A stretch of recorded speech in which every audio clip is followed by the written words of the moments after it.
Hello दोस्तों, आज मेरे पास एक कस्टमर का आया है Redmi Note 10 Pro। चलिए देखते हैं इसमें क्या प्रॉब्लम है।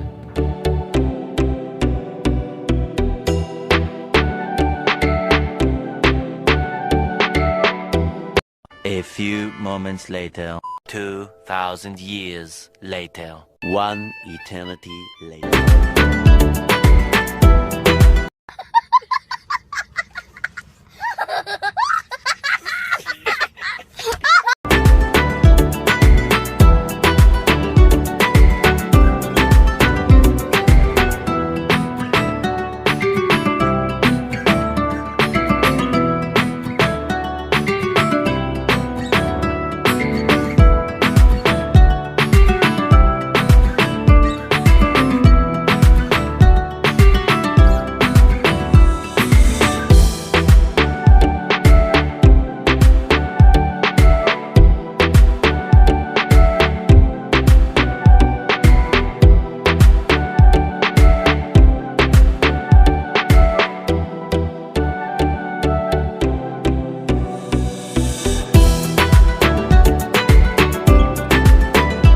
शाबाश बेटा, बहुत बढ़िया।